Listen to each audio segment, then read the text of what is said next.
First of all, just allow me to thank you, the media, for being here. Thank you for coming. I know a lot is going on in this country, and you can just avoid whatever is happening on the background. These are the people who have been sent by the Machakos County to make sure that we are not doing this press. Allow me to thank you in a very big way, you the media, the ministry media, the online media, the bloggers, and everyone who is here to support these suppliers and contractors that have courage to be here.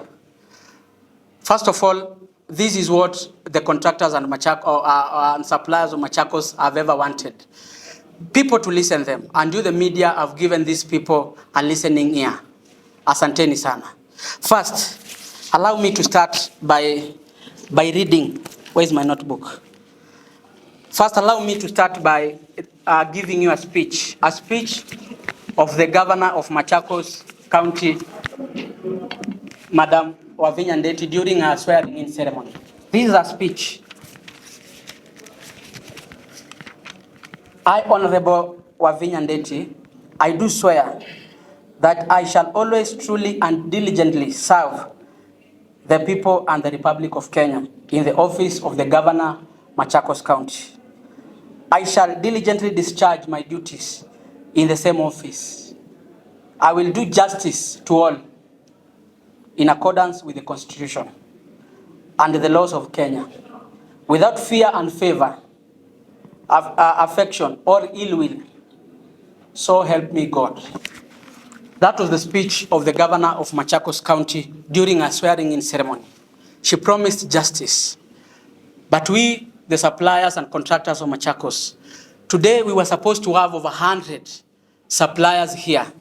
But some received calls, intimidations, and some even feared to be here. You have seen what has happened here. This is what has been happening. Intimidation. In Machakos, you cannot speak. In Machakos, you cannot even air your grievances. These people, you can see here, part of them, these are people with courage. They have been dying silently each and every day.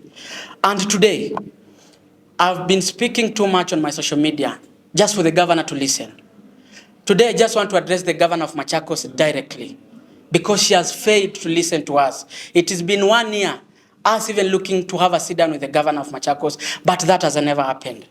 Madam Governor, I personally don't understand what comes to your mind every time you see these suppliers and so many who have supplied to your county, some even crying for payments, some being auctioned, some even arrested by police.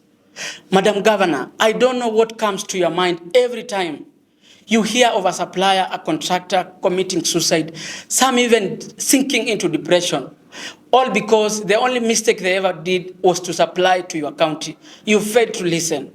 Madam Governor, we don't know what comes to your mind every time you are enjoying time with your family. And these contractors, some of them cannot even afford a meal. Some of them are sick, they are depressed, they cannot even afford medicine. Just because the only problem they ever did was to supply to your county. Madam Governor, we don't even understand what comes to your mind every time such people come out, raise their voices to be listened, but we are met with hostile bloggers cartel with intimidations like you have seen here. Madam Governor, we don't know what comes to your mind, but this is our assumption. You don't care. This does not concern you anymore. It's not your business. Your people through the procurement offices and the finance department have been corrupt to the core. Having a discussion with these people, I have confirmed indeed, in Machakos, you can never and you will never be paid without a kickback or without giving them money. These people are suffering. We have no one even to help these people. Our leaders are quiet. And thank you so much for the leaders that have stood to fight for this. This is not only about even Sammy Kioko. I have seen so many people in my DM and in my Instagram, and my heart bleeds every time these people reach out. There were people who wanted to be here today, but they cannot be here. Even their self-esteem cannot allow them to be here. But every time, intimidation, threats, we will do this, we will not do this. We are tired. And today, because it's not my day alone, we were supposed to be many, as I said. I just want to give 2 or few suppliers or contractors just to say a word, then we can call it a day. Maybe you can introduce yourself, say whatever you did, and then